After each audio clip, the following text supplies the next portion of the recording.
Hi guys, so time for a look at the classic car market and what would be the best cars to get into in 2024. In fact, I've got 24 cars for 2024 that you should be looking at. And the way that I'm doing this is that obviously Hagerty, which is the company that looks after classic car insurance and valuations, and they also do a lot of car content as well. So they basically every year they put out a bull market list is what they call it, and they put out two of these. They put out one for the UK and they put out one for the US. Basically, it's their top tips for classic cars to get into during the coming year, so 2024. Now, so Hagerty, obviously, they're looking at their cars that they reckon are the best ones. So they're showcasing cars that are beautiful, but they reckon are poised for appreciation. So I'm going to go through those. There's 8 of them for the UK and there's 10 of them for the US. But to take it up to 24, I'm going to add a few of my own selections right at the end of the video. So stay around for those. And I'm going to get into all of that right after this. A brown car guy.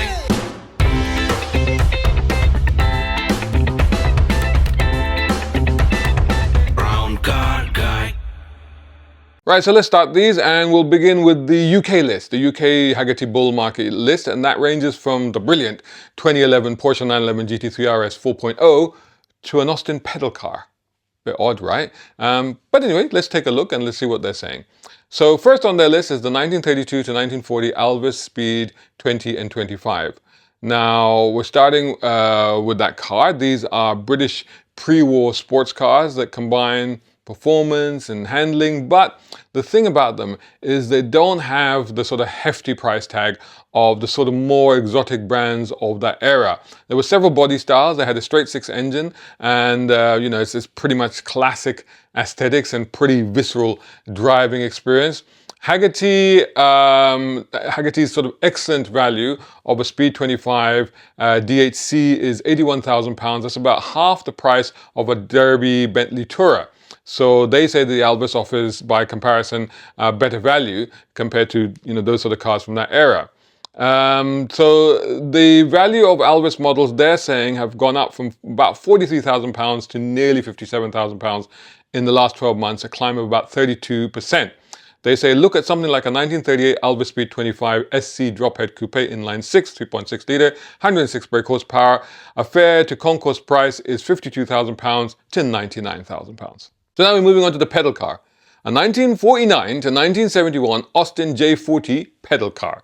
So what's with the pedal car? Why is it on here? Well, apparently there's a renewed interest in classic pedal cars. Probably got something to do with that little race that they do at a famous racing circuit here once a year. And one of the most popular of those is the Austin J40, essentially a miniaturized version of an A40. And like I said, they made these from 1949 to 1971. They made over 30,000 of them, but not many actually survive. So prices of some of these are actually as high as buying a real car. We're talking of prices, even for a bad, scrappy one that needs restoration, we're talking about £1,500.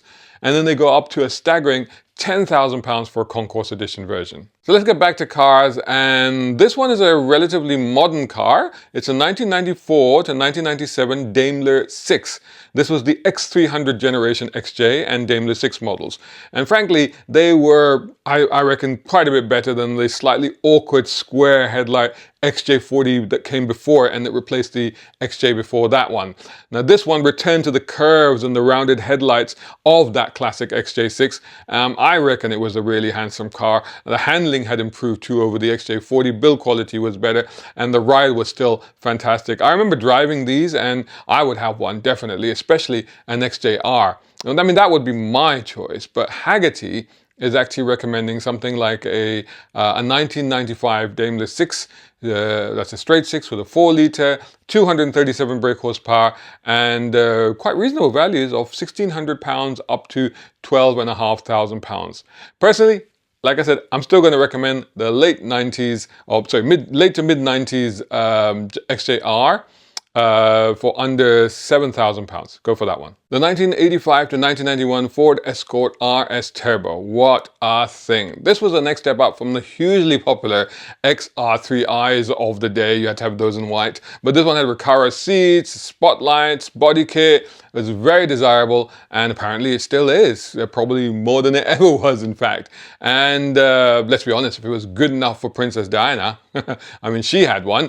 And here's the thing, the one that she had, her car, that went at auction for well over £500,000. So it probably dragged up the values of all of these models in general. In fact, anything that's got an RS or a Cosworth badge on a Ford at the moment, they are rocketing in value. So for a 1986 Escort RS Turbo, that's a 1.6 litre turbo with 130 brake horsepower, you're looking at around £8,200 up to £38,000. But snap them up quick. The 1999 to 2010 high-revving legendary Honda S2000 Roadster. This was Honda's birthday present to itself at the time, featuring a 240 brake horsepower 2-litre 4-cylinder engine that you just simply had to rev the nuts off. Right up to its 9,000 RPM red line. That was the only way to really get the best out of it, and it sounded wicked when you did that.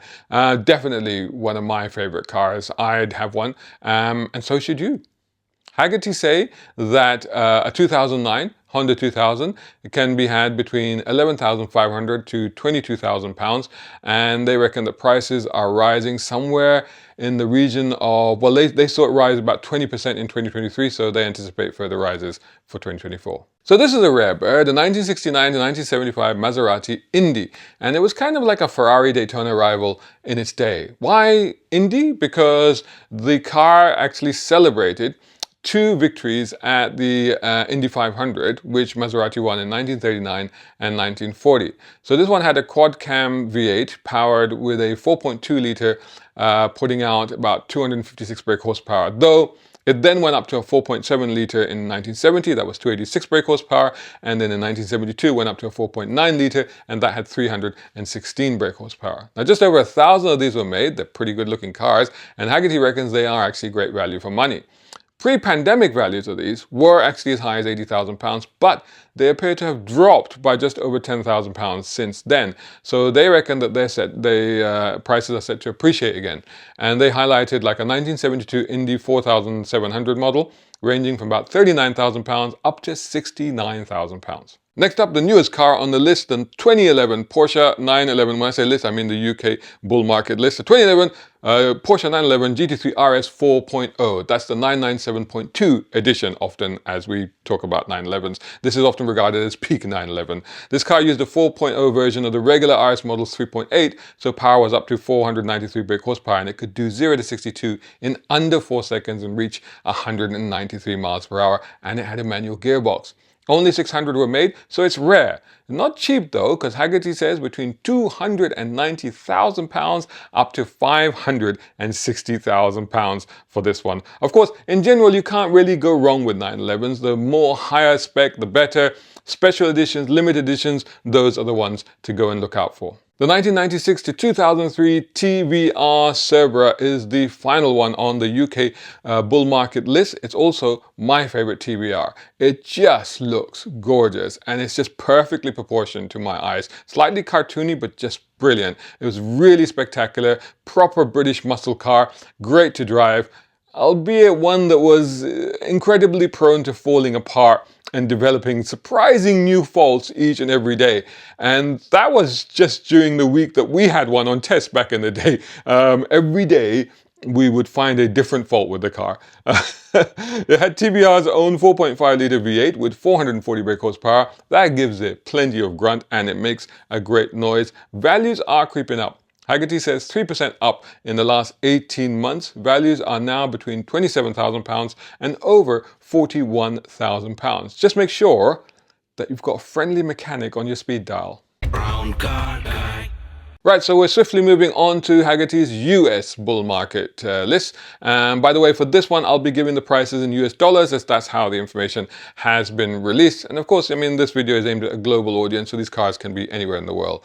And don't forget that after that, I will give you my own recommendations to bring the total list up to 24 cars. So we start with the 2008 to 2013, relatively new, BMW M3, the E92 Coupe version, although they did other ones. But here's the thing about this generation M3, like I said, all available as a saloon and a convertible. The thing about this M3 though was that it was the only M3 to get a V8 engine, a 4-liter V8, about 400 horsepower, 400 Newton meters of torque. It had 0 to 62 miles per acceleration in 4.5 seconds. Carbon fiber roof, adjustable rear differential, and they say the values are up by 34%. So you're looking at $51,600 up to $65,800. Although, I might just add that prices in the UK are about half that. So I reckon anybody here should snap them up right now. The only thing I would like to say though, while I really like the idea of a V8 M3, I still think the previous model, the E46 M3, is the more desirable car, and its values are just as high as this later model, at least here in the UK. Although, V8, the only V8 M3, I mean, it's definitely going to be collectible, isn't it? Here's a handsome beast of a land yacht, the 1965 to 1970 Chevrolet Impala SS. The key thing is the SS, which stands for Super Sport. Now, this generation Impala set sales record, and the 1969 Impala SS is seriously cool. Come on. Its rising popularity might also have something to do with a certain TV show, Supernatural, and in that the lead character did drive, I don't know if is it still on that show? I'm not sure. Anyway, he drove a black 1967 Impala, which is very cool. So though these cars are hugely popular also on the customization scene, where they like to do, you know, airbrushing and airbags and crazy suspension and all that sort of stuff, that's the sort of thing that happens to these Impalas. It is a huge car, but it is V8 power, and it's yours for not unreasonable $30,000 up to about $44,500.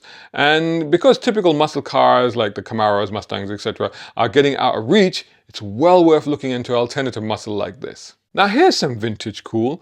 The 1946 to 1950 Chrysler Town and Country, a sort of old saloon that's also kind of half woody.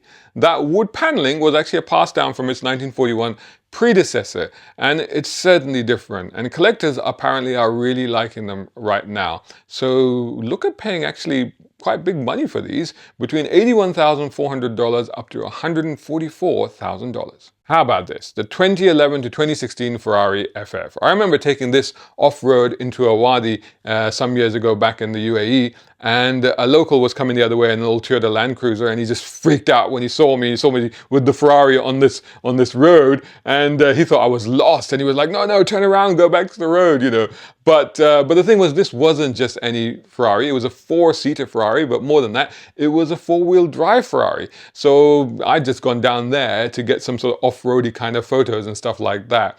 And later on, I actually also picked up the one, another died for a few days. I picked up the kids from school and instantly became father of the year, of course. So that's also an added bonus. So this thing's actually quite practical. It's quite usable, but it's still a Ferrari, and it's a pretty good looking one. And of course, it's not slow.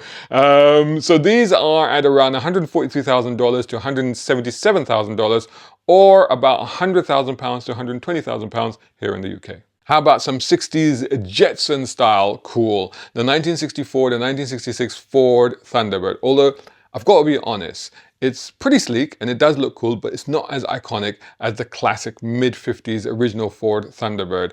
However, that does make it affordable. So we're looking at between $41,300 to $56,400 for one of these. The next one is the 2000 to 2005 Jaguar XKR. Now this car, I think I have actually featured in my previous videos regarding classics and cars that you should buy and get.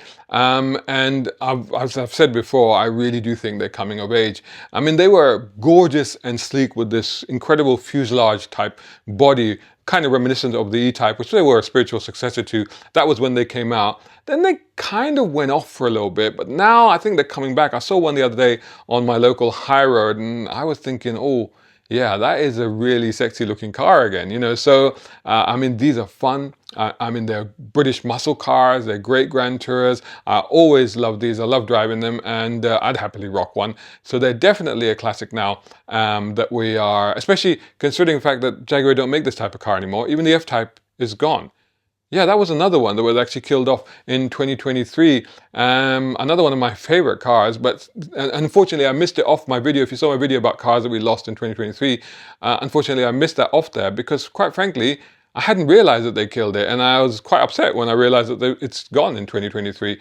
And because only a couple of years before that, I think they'd facelifted it. Anyway, that's gone. The XKR is the one that the Hagerty is mentioning. I think go for a supercharged V8. That's the XKR. This same platform and under this car it was under the XJS, but you know they shared this platform across Aston Martin models of the day as well. So this is really a good product. Hagerty says between $26,700 to $38,900 here in the UK. You're looking at a lot less. 10K will actually buy you a nice one and even a convertible, so you should definitely snap them up. So today we have the Jeep Gladiator, the pickup version of the Jeep Wrangler. But back in the day, there was the 1981 to 1986 Jeep CJ-8 Scrambler.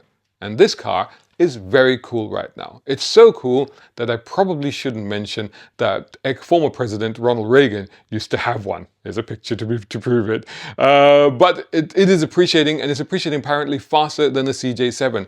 And you're looking at pretty impressive numbers, $41,400 to $52,600 for one of these. Now, this, of course, is the ultimate poster supercar, the Lamborghini Countach. And Hagerty are highlighting the 1989 25th Anniversary Edition. I mean, this, come on, it's just such an icon, isn't it? It's a beast. It's theater. It's a showstopper. And frankly, it's not that great to drive, and not quick by today's standards, that's for sure. It was the first supercar that I ever reviewed, so it's very special to me. It is an absolute icon, and it's a car that will forever be an absolute superstar, and it really doesn't matter how it drives, let's be absolutely honest, right? So Hagerty says $612,500 to $770,000 for one of these, but hey, you can never go wrong investing in one of these cars. The next one is a rare one too. It's the 1997 to 1999 Mitsubishi Pajero Evolution. It was born out of the Mitsubishi brand's dominance in the Paris-Dakar Rally. So this was a limited production special. It's been collectible for a while, I think. And I think that for Hagerty US to highlight it, I think it's particularly down to a thing that's happened there where there's a 25-year import exemption rule that's just come in. So these cars now can come in there. So they're talking between $50,000 to $70,000 for one of these. You're probably looking about £25,000 to £30,000 here in the UK if you can find one. Now, the last one on the Hagerty US bull market list is also quite a little bit of an oddity. It's the 1997 to 2002 Plymouth Prowler. Now, this thing is actually quite amazing. It looks like a crazy classic 1930s hot rod, but it's a relatively modern machine with a 3.5 litre V6 with up to 250 brake horsepower and an automatic transmission. So basically with this car, you get all the crazy style and the looks of that era of crazy hot rods, but actually it's a perfectly drivable everyday car that you could go touring in, you could go to shops in. Gen X's, my gen, let's be honest, are the ones that are really getting into this now, say Hagerty, and they reckon $34,800 up to $45,500. If you can find one, you should snap it up. Brown car guy. Right then, so that's the Hagerty list done, but let's get into some bonus metal that I think are actually going to be ones that you should be watching, or actually you should just be buying. If you're going to listen to me, you should just buy them. And these are the ones, and we'll start with this one. It was built as a collaboration between 3 Italian manufacturers. This 1987 to 1998 Alfa Romeo 164 was built alongside the Fiat Croma, the Saab 9000, and the Lancia Thema. For the Thema, the Ferrari engine version is the most interesting, but they're quite rare and very expensive. But I reckon out of the cars, these with collaborative cars, what were there, 4 of them, right? The most desirable in terms of style and performance to my eyes was always the Alfa Romeo 164. It's a stunning wedge-shaped design with a really low drag coefficient. I reckon it was definitely the best looking. Although, to be honest, the Saab was actually quite nice as well. The 3 litre V6 in the Alfa is the one to get. especially the 24 valve version. So try and get that one. Unfortunately, there's very few around, so you'll have to look far and wide for them to get a good one. But you'd better snap them up fast if you can. Prices range from about £7,000 up to about £25,000 for the very best examples. Ideally, try and find, like I said, that 24 valve, but the Q4 version, that's with the all-wheel drive. The 1977 to 1986 Cadillac Fleetwood. It was a majestic and imperious thing, let's be honest. I remember growing up in Saudi Arabia in the 1980s, and these were right up there alongside Rolls-Royce. I mean, this was the boss, What a presence, what opulence. And the values of these are actually going up a little, simply because there's not many left now. At least not good ones, because they're all pretty scrappy ones when you go out looking for them. So look around, find a good one. You're looking at between $15,000 up to $25,000 for the best example. I think that's well worth it. Don't wait, get one now. Now you move on to Lotus, the famous sports car company that previously was dedicated to lightweight, fun sports cars. But 2 years ago, they discontinued the Elise, the Exige, and the Evora, and they replaced it with one car, the Emira, which it has declared will be its last combustion engine car. And since then, they've already come out with their first all-electric first SUV. So that's where the things are going. The Emira is still there. It's not exactly cheap. We're talking about 60, 70, 80 grand.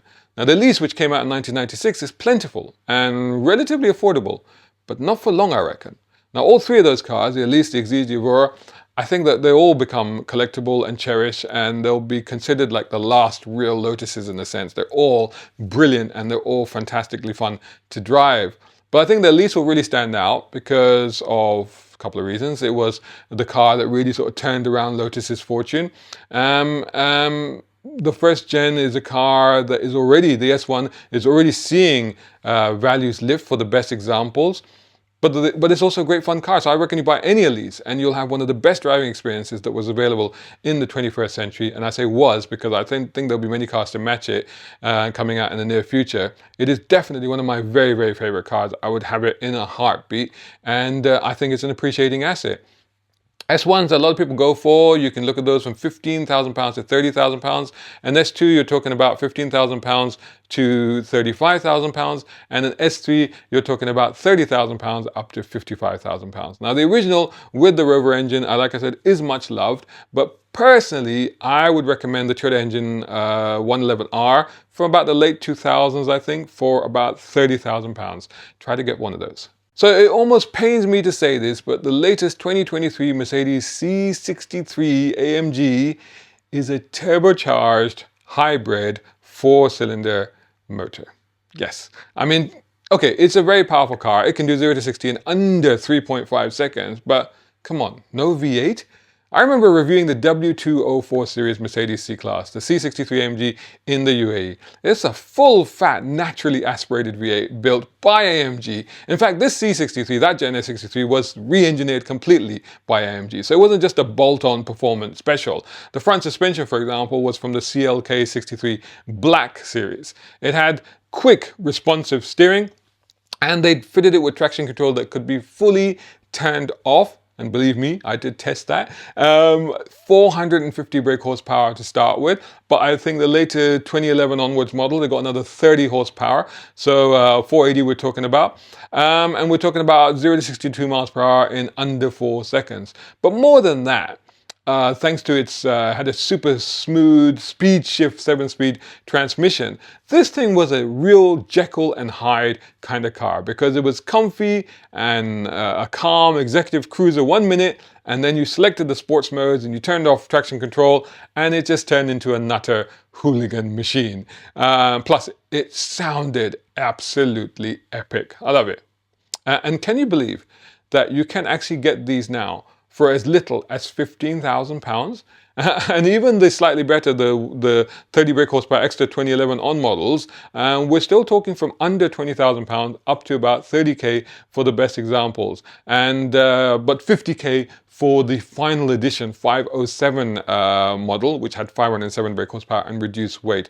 But Now that the Mercedes V8 is dead in the modern Mercs, I see values of all of the classic V8 versions of the AMGs going up. Now the W204 C63, I reckon, is one of the best. So go get one, keep it, and enjoy it for years to come. The 1976 to the 2023 Ford Fiesta. Now this is a car that was killed off last year with so many great cars, as I've already mentioned, and values of these have already started going up. It's definitely going to become a collectible. We are already seeing 1980s XR2Is from £5,000 to £15,000. Even good original Mark 1s from 76 are £10,000 to £15,000. And in fact, nice examples of any cars from the 1980s are already showing up as £2,000 to over £5,000, which is way higher than you would expect for cars of that age. I reckon the first, second, and the third generation cars are the ones to go for. And of course, any sporty models, so any XR models, type models, any RS type models, just buy them, snap them up.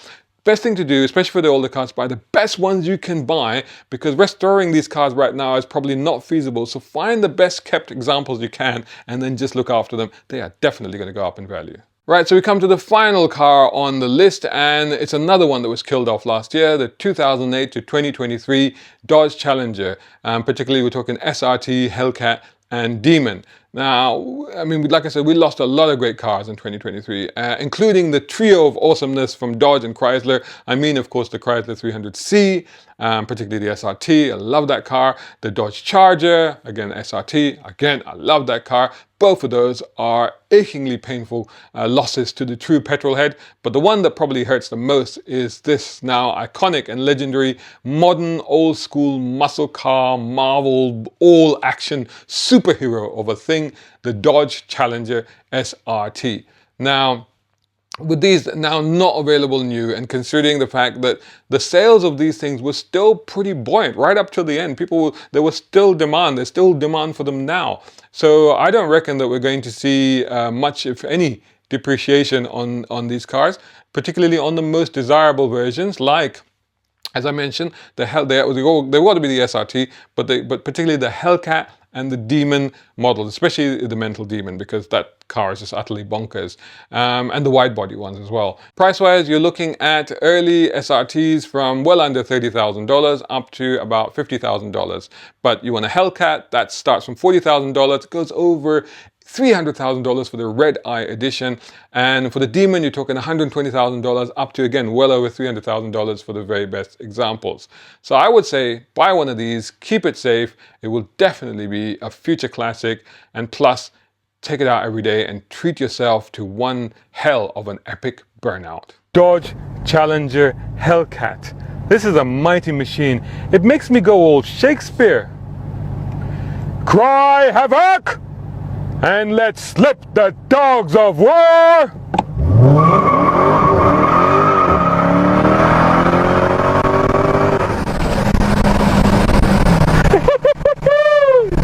So there you go, those were my choices in addition to the Hagerty lineup. So there are 24 classic cars that you should buy in 2024. If you think I've missed any cars, I'd love to hear your choices. Put them in the comments below now. Brown car guy. Hope you enjoyed that video. If you did, please hit the like button and share this video as well if you can. And while you're at it, check out these guys who also sponsor my content. I am deeply grateful to them because it helps me to buy new equipment, put fuel in the cars, and yes, buy a cup of coffee.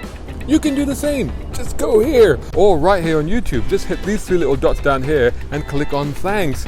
Make sure you're signed in first. My content is free, but this is how you can help me keep it that way. I may even send you a gift. Oh, by the way, watch this next.